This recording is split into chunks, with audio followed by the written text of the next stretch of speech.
This is Disruption Digest, a podcast where we look at the world of AI in plain English. I'm Jamie Hugh, your co-host. And as always, I'm Jarrett Miller. Today we are lucky to have on our podcast Erik Schwartz. He is the Chief AI Officer for Tricon Infotech. I know in the discussions that I've been having with a lot of customers, this particular role is starting to creep up more and more often, and people are interested in the topics that we're going to be going over today. So I think we're going to be able to shed a lot of light on a lot of the issues with adopting AI and the trends that we're seeing inside the industry. So, Erik, excited to have you on the podcast today. Do you want to introduce yourself?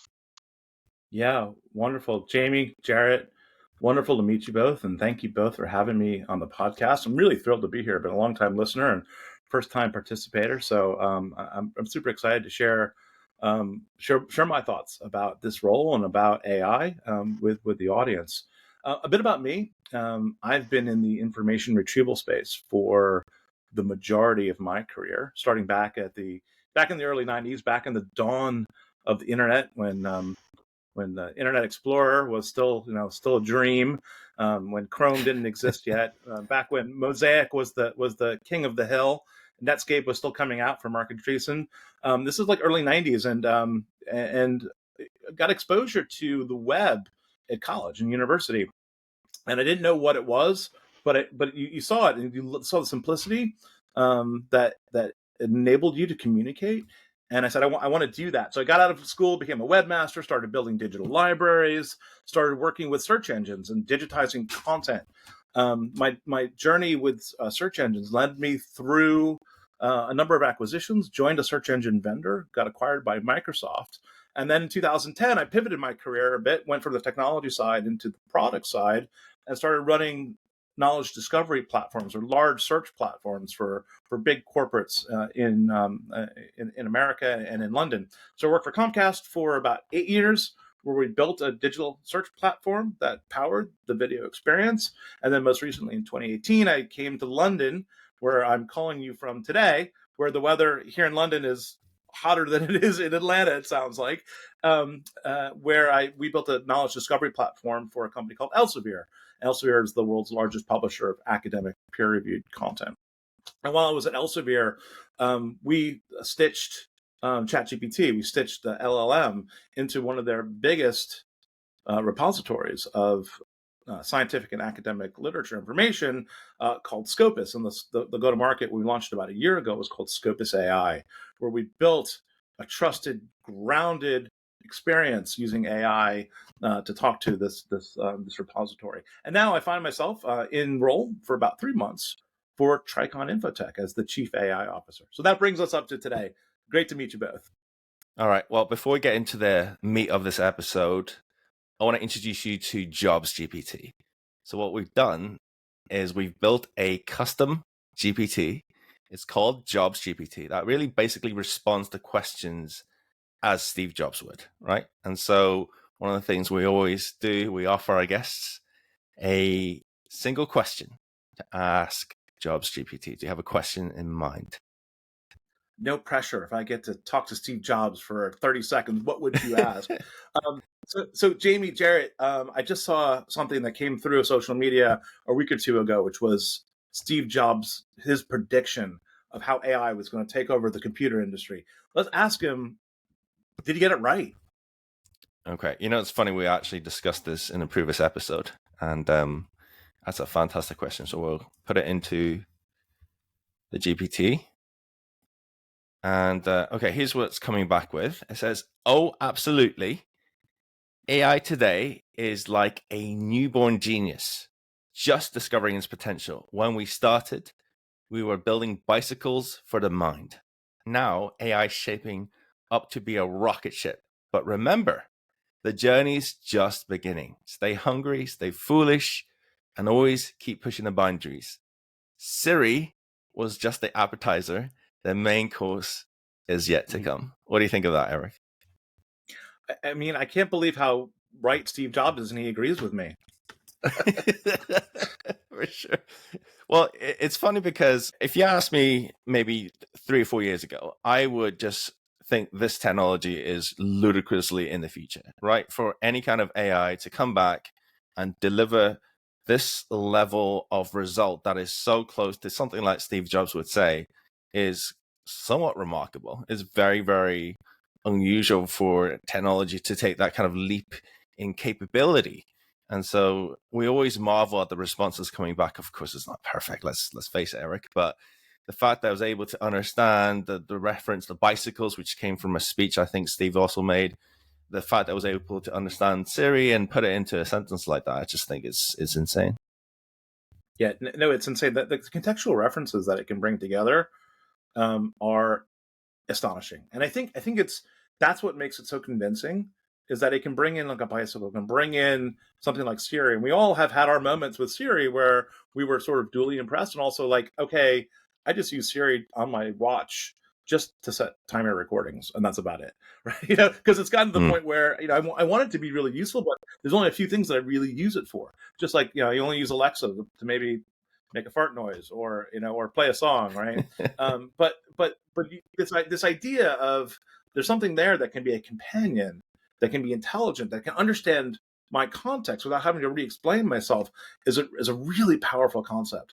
I think the other thing that's really important too to note, especially with the dawn of AI, if you really think about it, when we started talking about web browsers and the start of the internet, there was a barrier to entry for people to start experiencing the web, right? You had to go figure out how to download this thing. We didn't have high-speed connections back then, so you had to download this piece of software and then get it to run, a bit of configuration.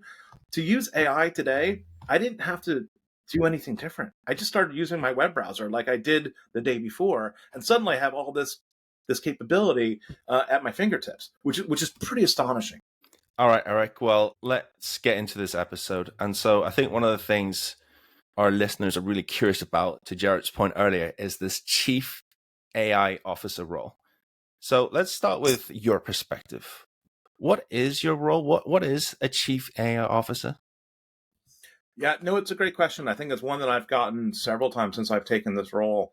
And for me, one of the things that I'm fully cognizant of is that this role may no longer exist in a couple of years. But for now, we really hit a really interesting nexus of and a confluence of technologies as well as business drivers. Coming out of a worldwide pandemic where a lot of businesses really want to get back in the swing of things. The office work has changed. We're still working from home the majority of time. We don't go into offices that frequently. And then this AI technology shows up at the same time. And what's really unique about this, which is different from like the revolution we saw with mobile, it's different from the revolution we saw with cloud, even the revolution that we saw with internet, is that there's a real top-down pressure within organizations to say, what is our AI strategy and how are you going to get AI into our products and services? Because the CEOs, the C-suite, the boards, they all know if they don't figure out how to fit AI into their product offerings, that someone's going to come along later. A new entrant into the marketplace will come along and will supplant them. And they're definitely afraid of that. And that competitor may look very different from competitors that they're used to looking for in the past. It could be a small operation with 4 or 5 guys that are able to build something in really niche, but they can do it with AI and they can start to take market share.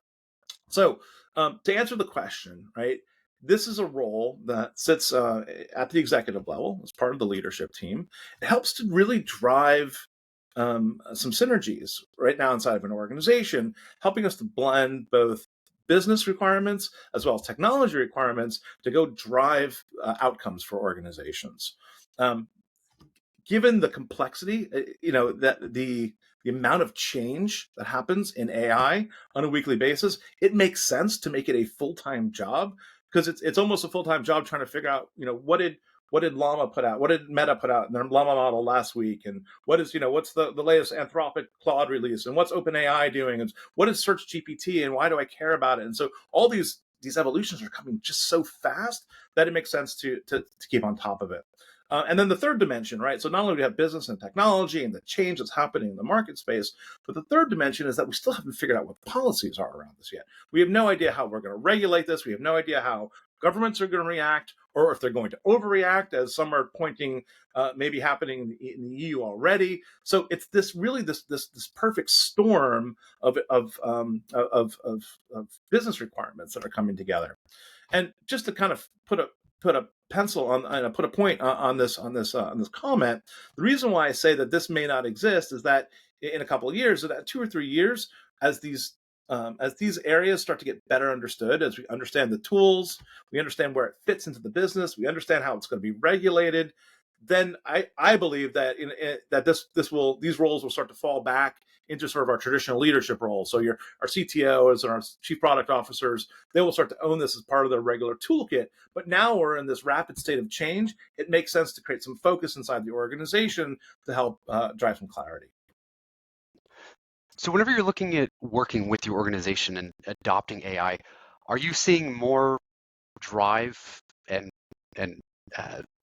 pressure to adopt coming from the end users, or the C-suite saying we need to figure out how this works and how we're going to adopt this? And how do you work with the rest of your C-suite? Right now, there's a clear lean towards C-suite. The C-suites that are feeling this need. In fact, the pressure you're seeing from end users is kind of the opposite. The end users are where you're seeing the biggest fear, where a lot of end users are afraid of job security. They're afraid of, this AI is going to come and take my job. This AI is going to do a better job than I can. But where we're really seeing that pressure to figure out where it fits is from the C-suite right now. And there's a couple of ways that we balance it. First and foremost, when we engage with a customer, one of the things that we like to do is we sit down and say, listen, let's really workshop this problem. Let's really understand your business strategy. Let's really understand AI and where it fits. And then what we do is, before we sort of build anything, what we like to do is we drop a sandbox in place. And so that gives them exposure to the AI, so they can start to see their own data, their own content, their own workflows engaging with the AI, and that start to drive clarity for them. Because before, it's just, there's a conversation, we've got to get involved with it, to, oh, I see what it can do for me and I see what it doesn't do. And then once we have that clarity, then what we do as an organization at Tricon is we laser focus on a particular business outcome, and we get that out to market as quickly as possible. So it's not just stuck in a proof of concept where everyone's theorizing, will it work? Will it disrupt us? Will it erode our business? Will it cannibalize our business? We actually put it out in front of customers to get their feedback and say, does this actually work? And we try to do that in 90 days. Great. I think this is absolutely fascinating, Erik. And you touched upon business. So let me ask you this. What are the key components of a successful AI strategy for businesses, do you think? I mean, there's a lot of things being trying to figured out right now.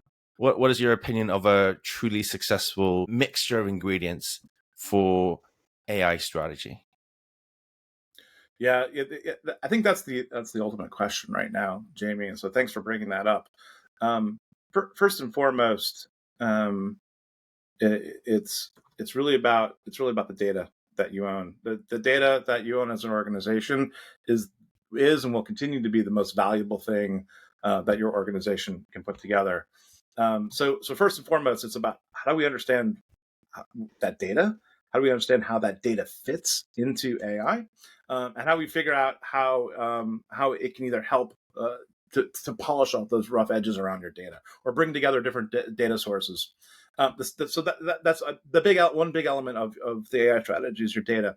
The second big element of it is now upskilling your staff. So how do we get your teams to understand the tools and toolkits that you need to use in order to start to take advantage of these capabilities? And building a prompt, building an application that gets data in and out of an AI, it's pretty straightforward. I mean, it's pretty easy to do. But to get it good, that's where you really need to focus. And so it's the data, right? It's the team and upskilling your team. And then the third place that you really need to focus to drive a good AI strategy is really to figure out where are you going to put the unique hooks to really drive up quality. And so let me give an example of that third example. So one of the things that people talk about a lot today is something called RAG. And RAG is it's an unfortunate acronym, but it's one that's sort of caught on, but it stands for Retrieval Augmented Generation. And what it is it's a technique that a lot of organizations use to ground the AI so it doesn't make things up. It doesn't hallucinate. It doesn't give that positive, confident answer. It says only come back with summaries or only come back with responses based on the data, my data, right? That's what a RAG effectively does. And the funny story about RAG is when I talked a little bit earlier about my experience at Elsevier and building Scopus and Scopus AI, we built this sort of in a vacuum because it was COVID and we were doing things together, and went out on social media, went out and read a bunch of Medium posts, and went back to the team about a year or so ago and said, "Hey guys, they're calling what we built something. They're calling it RAG, right?" And so the point is getting a RAG solution up and running and getting data back is pretty straightforward to do. But to get it good it takes a lot of refinement, and this involves building good engineering teams that understand how to engage with different composite sets of AIs, right? So how do we take your content? How do we break it down into small sized chunks? How do we take those chunks and then convert them into a machine representation called an embedding that someone can use that we can then feed into the AI? And then how do we sort of build detailed query strategies to get the data back out of these repositories called vector databases or search engines so we can then take the data from different pieces and feed it into the AI to make a really understandable response. So and just a little bit of a detailed example about you can get it working very quickly, but to get it good takes a lot of good engineering and good understanding of how the pieces really need to fit together. So to recap, right? 1, understand your data.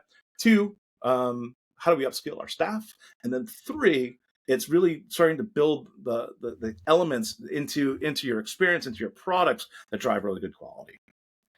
Erik, I was at an AI symposium maybe a month or so ago, and all the 3 topics he mentioned were brought up.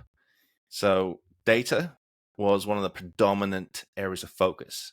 And what's interesting is there was a conversation between publicly available data and the private data of organizations and how to utilize that. I think that was a huge main focus. So let me ask you this, right? Because these companies are going through the AI journey and they're trying to figure out how do we do this most effectively. What do you think are the common challenges or issues these businesses are facing when they're trying to adopt AI? Yeah, it's a great question. I think for the last decade or more, as a number of organizations have been going through a digital transformation, one of the things that companies have been really struggling with is trying to get their data organized. There's been a lot of efforts around building data catalogs. There's been a lot of efforts around building data platforms, data lakes, data repositories, right? Data oceans, and it's all sort of ways of saying that I've got this really important data inside my organization, and we need to put some governance around this. And probably a separate podcast, and we can come back to it. But it's a real, and I'm actually going to prepare a presentation for Big Data London to talk about this exact problem, because there hasn't been a whole lot of resounding success around some of these data initiatives. So why is that? And one of the challenges that you see around organizing data is that it's very hard to understand what's going on inside your data. It's hard to get the data to be similar. So you got data from lots of different places. It's hard to understand sort of the provenance or the business rules or the policies around it, because this data sort of comes up into your environment in lots of different ways. Sometimes we create it internally. Sometimes we purchase it for acquire. Sometimes we license it. Sometimes we partner with somebody. And so how that data gets accumulated and assimilated, it's just a massively complex problem. So I don't want everyone to walk away saying, okay, this is a problem, let's go back and stick our heads in the sand. I actually think that this is an opportunity, right? Because I'm very, very excited and very bullish right now about agentic technology. And here's how I see this playing out as a way to really sort of accelerate and help solve these these disparate data problems for the first time in a long time. Is what we can start to do now is that because the AI is so good at being able to take information from lots of different sources, we can actually start to leave our data at rest inside the organization, where it lives, functioning the way it needs to function with the sets of policies that it needs to have. And we can now start to build these sort of really localized, intelligent, I'll call them agents, but they're really just software programs. They're somewhat intelligent that really know how to deeply talk to that data. They know how to honor the policies. They know how to honor the access rights inside that data. But they become specialists. They almost become subject matter experts at that data. And they can be localized, and they could be like smaller. For example, it could be like a little GPT 4.0 mini or a little Haiku model. Haiku is the smaller model from Claude, or even Llama, like the Llama 7B, or even the, some of the smaller, like 1 billion parameter models that Microsoft's been putting out. These little localized models that can go and talk to the data directly. And the advantage of that is that I can then take a more intelligent model, something like an overseer or a coordinator, and I can go ask this big model and say, okay, listen, there's hundreds of these little things out there, or dozens of these little agents that are out there that are subject matter experts in areas inside my organization. I need to go solve a problem. Like I need to make a prediction about how sales is gonna work in Europe in Q4 of 2024. And the orchestrator will be able to go out and say, okay, I know I need to talk to the finance, I need to talk to the sales, I need to talk to the customers, I need to talk to customer support, maybe even the product subject matter experts inside your organization. And I'm going to pull together all the data that I need to then answer that question. And so then I can also have another AI agent that sits down there and says, all right, does the plan that the coordinator developed, does that make sense? Does the response make sense? And then we can grade it and sort of give itself feedback. So it starts to learn about these different areas and finds to optimize how it can do that. And what this enables for executives, this really gets us to a point where our executives can start having conversations and asking questions of this disparate data. So I don't have to go and find all this data, push it together into a data lake, put similar policies and put similar controls over around it. I can leave it where it is and start to create this mixture of experts inside my organization that are AI enabled. That's my vision of the future, and that's how I think this is going to get solved at scale in soon, in the next couple of years. As I have conversations with customers, I see them, they're bought in, they see the value in the use cases of AI, and they think that their data is ready to go. But a lot of times the question that I get from them is, what's the first step? What can I do to overcome a lot of the challenges to get AI adopted into my organization? So I hear you talking about one of the main problems is that data is disparate and it's not able to be accessed. So what are some actual steps that businesses can take to get it to where they can use this data and start to implement AI solutions in their business? Yeah, Jarrett, it's a fantastic question, and I think it's getting to that first step, which is always the hardest bit. And my recommendation to my customers and to businesses that are struggling to get started is really just really pick a single use case. Like, let's just go pick one use case, one that's going to drive clear, demonstrable, measurable value, and let's go solve for that. And that's why we have this process where, again, I talked a little bit about we do a workshop, we drop a sandbox in, and we build a product in 90 days. But what we do is we focus on one business outcome. And that way it either succeeds or it fails, right? In a short amount of time. We're not working on a POC for months and months. But the key accelerator there is we've now brought AI into the organization.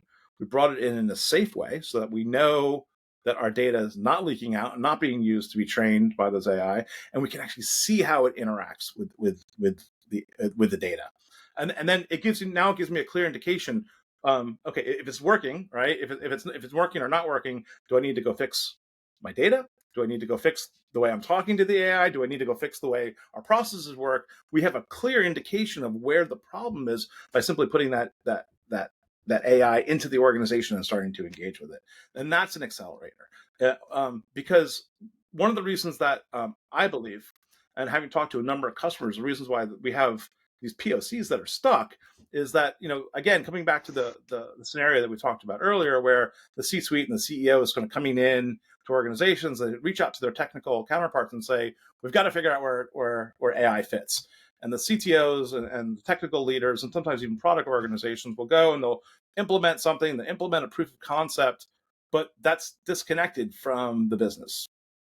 And so the business people and the finance people and the people that are worried about risk inside the organization aren't close to the details of how that happens. They aren't close to the problem that it solves, or they're not convinced that the technology proof of concept solves a real problem. And so that's again where it comes back to having this role like a chief AI officer, where you can now try these things together in a neat bundle to make sure that you're bringing all these players into that conversation and you're taking them through that journey one step along the way. That way we understand how it fits, we understand how it works, we understand what business problems, we understand how to mitigate the risk, we understand the policies, right? So it's bringing that whole team together. That's how you get acceleration. It's interesting the way that you framed how to solve that. It's not unlike every other type of problem that we try to solve with technology. It just seems like for some reason people have this block in their mind about, oh, it's AI, I've got to boil the ocean and bring in all of my data at one time and solve every single problem at once because I can, instead of just follow the exact same procedures that you have with any other technology adoption. Start small, build a roadmap, and just build up as you go. I made a very controversial post. Well, actually, I don't know how very controversial post it was, but a few weeks ago, last week, we had a breakfast, and I made an observation that digital transformation is not a technology problem. It's actually it's a people problem. And a CTO that I used to work with was like, Eric, that's I can't believe you said that. Like this is ludicrous. Of course, it starts with technology. I'm like, yeah, but how many of these things have failed and why? I mean, Jarrett, you bring up a great point, right? It's we have to start small. We have to bring the team on that journey with us, so everyone can bring input into the solution. I think the other thing that's really interesting about AI is that a lot of organizations will hand it off because it's a technology problem to their technologists. But guess what? Inside the organization, we actually have a lot of people that are really good writers, right? We've got people that are generating content. They can write really well. They can communicate very well. Why aren't we using them as part of these AI project teams to tell the AI how to behave, to actually articulate, prompt engineering, right? Articulate what the outcomes that you want this AI to emulate. All right, Erik. As we wrap up, let me ask you a very simple question that I'm very curious to hear your response to, which is, what excites you most about the future of AI? Is there some kind of upcoming emerging technology that you believe will have a very significant impact as we kind of go down this journey? Well, Jamie, I think it's a great question. I think much like Steve Jobs said in the beginning of our interview and our talk today, that Siri was just the appetizer. And I'm super excited for a world where in my pocket is an assistant that's truly helpful, helping me organize my calendar, helping me organize my schedule, helping me organize my free time to, hey, listen, you've got 45 minutes between a call. Why don't you go for a quick run or take a swim, right? Or just to manage that well-being. Hey, you've got too many meetings backed up today. You're going to need a break, and you got to make sure you eat. Someone looking out for you to help to take care of those things. AI is going to help us automate a number of tasks, a number of repeated tasks that are stressful and repetitive. And AI is going to be a very helpful assistant. The other thing that I think as well is super important to stress is that AI is not going to take away our jobs. But if you are working in any industry and you're not using AI on a regular basis, your colleagues that are using it are going to leapfrog you. And so you have to figure out as an individual, how can I start to use this tool? How can it accelerate me? How can it help me do my job better? How can it help me scale and be a better contributor?